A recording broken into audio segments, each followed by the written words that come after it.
Hello, everybody. What you normally see in poor market environments is what you saw today. After yesterday's sell-off, the market gapped significantly higher in the morning, erasing the entire day's session yesterday. So we completely erased the 1.75% sell-off in intraday session, gapped up above the high of the day before, and a lot of people thought we were going to probably be off to the races. However, I am very familiar with markets that are turning around, and I had a feeling that what we saw in the morning might be all that we see all day.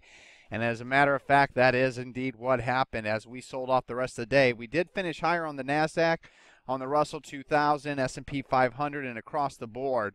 But look at the S&P 500. That's pretty awesome. That reversal is pretty nasty and is indicative of the current market environment. So everything remains under sell condition. NASDAQ is still under neutral. Russell 2000 neutral. NASDAQ 100 neutral. Everything else sell mode. Volume was actually lower than the session before on the NASDAQ, so that does give some comfort to those that are still very bullish out there. And the oscillators, you can see my 2010 stochastics, my favorite one. It's running quickly to very oversold levels, including on the Russell 2000 and S&P 500. So when this thing starts to hook up from these levels, we should get a pretty significant bounce. But for now, everything's up in the air. However, tonight we can see here in the futures market, just by looking at the NASDAQ 100, it's up 0.70% according to FineViz right now. S&P 500 0.73, and the NASDAQ 100, the Russell 2000 is up 0.57%. So as it looks, we're going to gap up again in the morning. Now we need to see if we can follow through on that.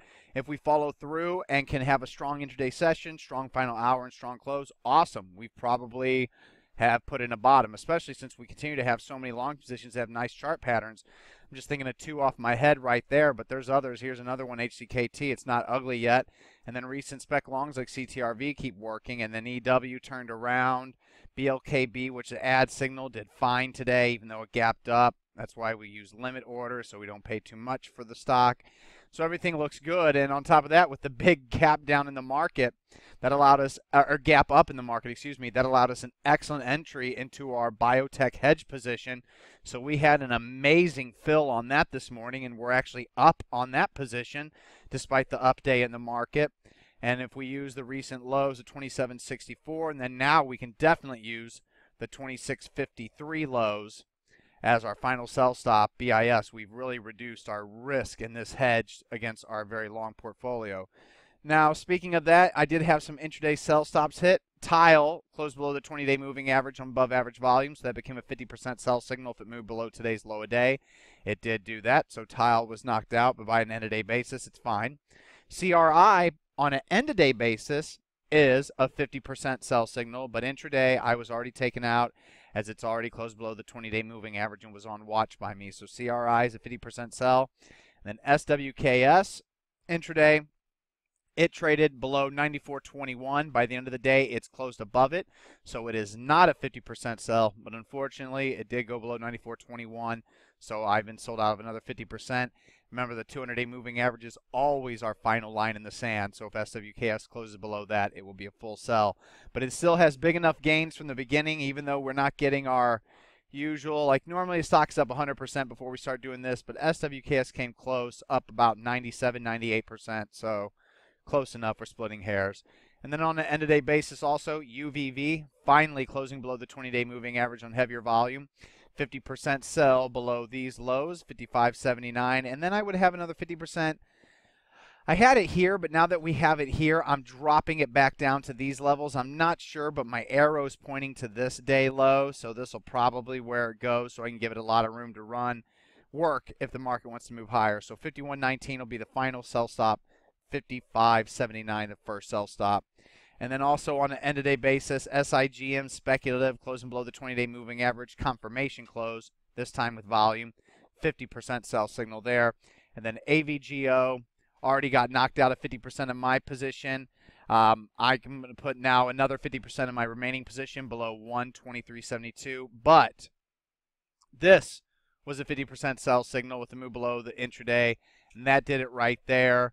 So I didn't raise my sell stop on that position. I kept it back here all of it, but now what I'm doing is on my final sell stop, which is right here at the May lows, I'm now splitting it up in half below today's low of day, 123.72, and the final half below 114.75, I believe is the right one. So 114.75 and 123.72 were the two final sell stops. The 200-day moving average should definitely catch up with that May low by the time that even comes into play. As you can see, it's right there. So AVGO doesn't have much time left either.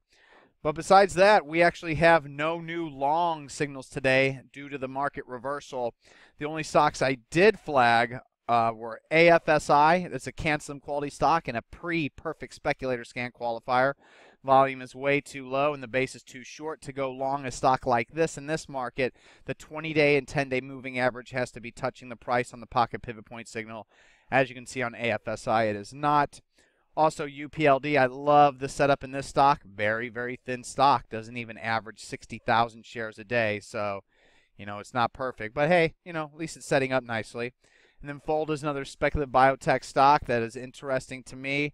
Maybe a buy stop above this level on a breakout, or at least monitor the 1465 level intraday and get it on a breakout if there's volume. And then also WBA, which I profiled on StockTwits about 2 weeks ago. It's now finally breaking out on heavier volume. So that looks good. Besides that, in the morning, we said to watch NTIP as it was in play yesterday and had a late day run to close out the session, which is what we were looking for.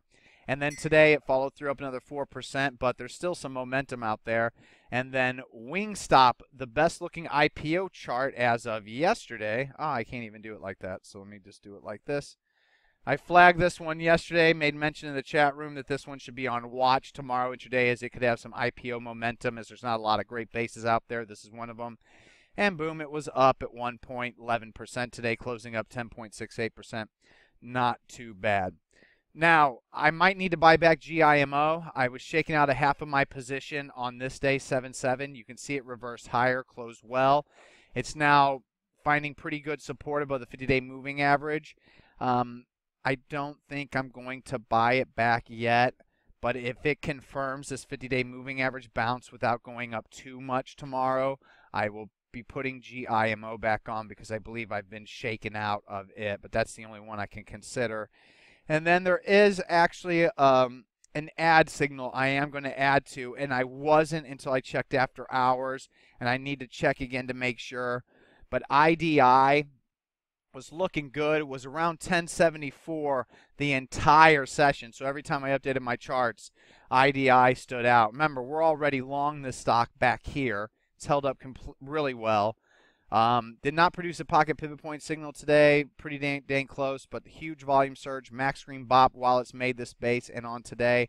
But by the end of the day, it went from 1074 to close at 1048. However, after hours, it immediately ticked back up to 1060, and that's close enough to the high a day to then remake it a new long position. This one's in the bop for 20 green bop for 20-day scan and is in the max green bop for 5-day scan. So double bop confirmation. And obviously, if it averaged more shares a day, because as you can see, it doesn't average 50,000, and that's the minimum for my price volume bop scan, it definitely would have qualified for the price volume bop scan. So 0.5%, that's about $2,000 for me in this one. You could even go 0.25%, $1,000. Since it closed at 1060, that's where it's pricing after hours. I want to go ahead and just do 0.5%. If it would have closed at 1048, I would still do this trade, but I would make it 0.25%. Final cut loss is actually today's low a day on this ad signal, 1001, as that is the low here in this base. I do not recommend using 975 for the ad signal.